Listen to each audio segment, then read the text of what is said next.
ഒരു ബോംബ് പൊട്ടിയിരിക്കുകയാണ്. അക്ഷരാർത്ഥത്തിൽ മുഖ്യമന്ത്രി പിണറായി വിജയനെയും മന്ത്രിസഭയും പ്രതിപക്ഷത്തെയും ഒക്കെ തന്നെ ഒന്നടങ്കം ഞെട്ടിപ്പിച്ചുകൊണ്ട് സ്പീക്കറൊക്കെ വാ തുറന്നാണ് ഇരുന്നു പോയത്. അത്തരത്തിലൊരു ബോംബ് പൊട്ടിച്ചിരിക്കുകയാണ് സാക്ഷാൽ ഗവർണർ. രണ്ടാം പിണറായി സർക്കാരിന്റെ മൂന്നാം ബജറ്റിന് മുന്നോടിയായുള്ള നയപ്രഖ്യാപന പ്രസംഗത്തിൽ ഭരണപക്ഷത്തെയും പ്രതിപക്ഷത്തെയും ഒരുപോലെ അമ്പരപ്പിച്ച് ഗവർണർ ആരിഫ് മുഹമ്മദ് ഖാൻ രംഗത്ത് വരുമ്പോൾ ചരിത്രം മാറുകയാണ്. ഇവിടെ നിയമസഭയിലെത്തിയ നയപ്രഖ്യാപന പ്രസംഗം 1 മിനിറ്റ് വായിച്ചു നിർത്തിയിരിക്കുകയാണ് ഗവർണർ. അതിനുശേഷം മടങ്ങുകയും ചെയ്തു. നയപ്രഖ്യാപനത്തിലെ അവസാന പാരഗ്രാഫ് മാത്രമാണ് സഭാംഗങ്ങളെ അഭിസംബോധന ചെയ്ത ശേഷം ആരിഫ് മുഹമ്മദ് ഖാൻ വായിച്ചത്.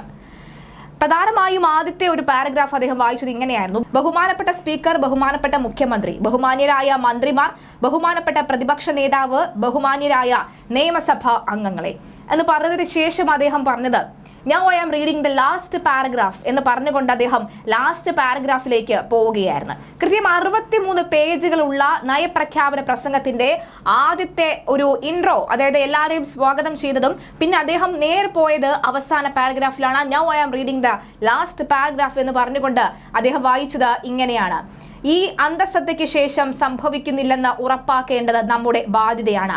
വൈവിധ്യവും വർണ്ണാഭവുമായ ഈ രാഷ്ട്രത്തിന്റെ ഭാഗമെന്ന നിലയിൽ നാം ഒത്തൊരുമിച്ച് എല്ലാ വെല്ലുവിളികളെയും അതിജീവിച്ചുകൊണ്ട് സമഗ്രമായ വളർച്ചയുടെയും ഉത്തരവാദിത്വമുള്ള പ്രതിരോധ ശേഷിയുടെയും വർണ്ണകമ്പം നെയ്തെടുക്കും എന്നാണ് അദ്ദേഹം പറഞ്ഞുകൊണ്ട് ജയ് ഹിന്ദ് പറഞ്ഞ അദ്ദേഹം നിർത്തുകയായിരുന്നു. കൃത്യം 60 സെക്കൻഡ്, അതായത് 1 മിനിറ്റ് മാത്രം തികച്ച നയപ്രഖ്യാപന പ്രസംഗം അവിടെ അടയ്ക്കുകയായിരുന്നു ഗവർണർ. അതിനുശേഷം തൊട്ടടുത്തായി സ്ഥാപിച്ചിരുന്ന വെള്ളം എടുത്ത് അദ്ദേഹം കുടിക്കുന്നു. അതിനുശേഷം അദ്ദേഹം സ്പീക്കറിന്റെ അടുത്തായിട്ട് ഇട്ടിരിക്കുന്ന അദ്ദേഹത്തിന്റെ ചെയറിൽ ഇരിക്കുന്നു. ശേഷം ആ സൗണ്ട് റൂമിൽ നോക്കി കൈ ഒന്ന് വീശുകയാണ്. അതിനർത്ഥം ജനഗണമന, അതായത് നാഷണൽ ആന്തം ഇടൂ എന്ന തരത്തിലേക്ക് കാര്യങ്ങൾ നീങ്ങുന്നു. ഇതൊക്കെ കണ്ട തൊട്ടടുത്ത് സ്പീക്കറായ എം ഷംസീർ ഒന്ന് അമ്പരന്ന് നിൽക്കുകയാണ്. എന്താണ് ഇവിടെ സംഭവിക്കുന്നത്, എല്ലാം കഴിഞ്ഞു എന്ന തരത്തിൽ. അത്തരത്തിൽ അമ്പരന്ന് നിന്ന സ്പീക്കറെ എല്ലാം കഴിഞ്ഞു എഴുന്നേൽക്കുക എന്ന മട്ടിൽ ഗവർണർ തന്നെ കൈ ഉയർത്തി കാണിക്കുന്നു. ഗവർണറോടൊപ്പം തന്നെ സ്പീക്കറും എഴുന്നേൽക്കുന്നു.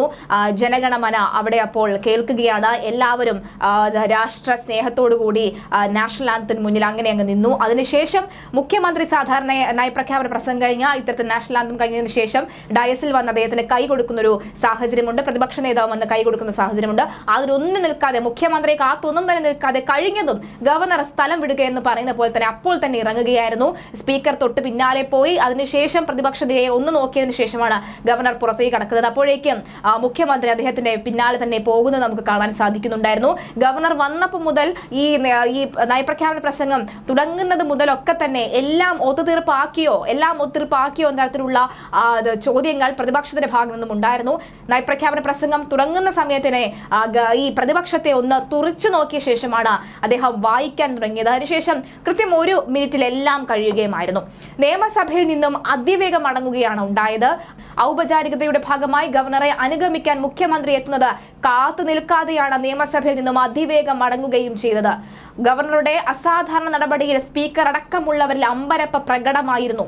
നേരത്തെ രാജ്ഭവനിൽ നിന്ന് നിയമസഭയിലെത്തിയ ഗവർണറെ മുഖ്യമന്ത്രിയും സ്പീക്കറും ചേർന്നാണ് സ്വീകരിച്ചത്. പൂച്ചെണ്ട് നൽകിയാണ് മുഖ്യമന്ത്രി വരവേറ്റതെങ്കിലും ഗവർണർ മുഖത്ത് നോക്കി ചിരിക്കുവാനോ കൈ കൊടുക്കുവാനോ പോലും തയ്യാറായില്ല. തുടർന്ന് വേഗത്തിൽ സ്പീക്കറുടെ ഡയസിലേക്ക് എത്തുകയായിരുന്നു. ദേശീയഗാനം ആലപിച്ചതിന് പിന്നാലെ തന്നെ പ്രതിപക്ഷ നിരയിൽ നിന്ന് എല്ലാം ഒത്തുതീർപ്പായോ എന്നടക്കമുള്ള ചോദ്യങ്ങൾ ഉയരുന്നു.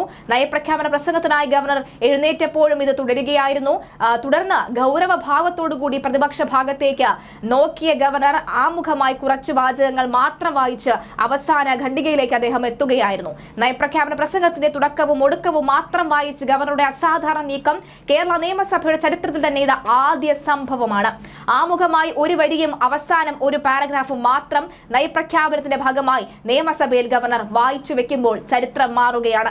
കേരള നിയമസഭയിൽ നയപ്രഖ്യാപനം നടക്കുക എന്നത് തന്റെ വിശേഷാധികാരമാണെന്ന് ഗവർണർ വ്യക്തമാക്കി. രാജ്യത്തെ സഹകരണ ഫെഡറലിസവും മതേതരത്വവും സാമൂഹ്യ നീതിയും നിലനിർത്തി രാജ്യത്തെ വെല്ലുവിളികൾ അതിജീവിച്ച് മുന്നോട്ട് പോകാൻ കഴിയണമെന്ന ഭാഗമാണ് ഗവർണർ അവസാനമായി വായിച്ചത്.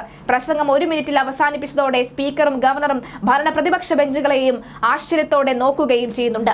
ആരിഫ് മുഹമ്മദ് ഖാൻ ഉടക്കിൽ തന്നെ തുടരുന്നു എന്ന സൂചനയാണ് നയപ്രഖ്യാപനത്തിലൂടെ വ്യക്തമാക്കിയിരിക്കുന്നത്.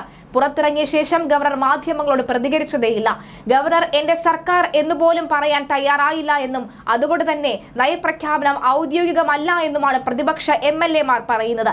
ജനാധിപത്യത്തെ പ്രഹസനമാക്കുകയാണ് ഗവർണർ ചെയ്തത് എന്ന് പ്രതിപക്ഷ MLA സണ്ണി ജോസഫ് പറയുന്നു. നയപ്രഖ്യാപനം വായിച്ചിരുന്നുവെങ്കിൽ അത് ജനങ്ങൾക്ക് കേൾക്കാനും സാധിക്കുമായിരുന്നു എന്നാണ് സണ്ണി ജോസഫ് വ്യക്തമാക്കിയത്. അതേസമയം ജനുവരി 29, 30, 31 തീയതികളിൽ ഗവർണറുടെ പ്രസംഗത്തിനുള്ള നന്ദി പ്രമേയ ചർച്ചയ്ക്ക് ശേഷം ഫെബ്രുവരി 5-ന് പുതിയ സാമ്പത്തിക വർഷത്തേക്കുള്ള ബജറ്റ് അവതരിപ്പിക്കും.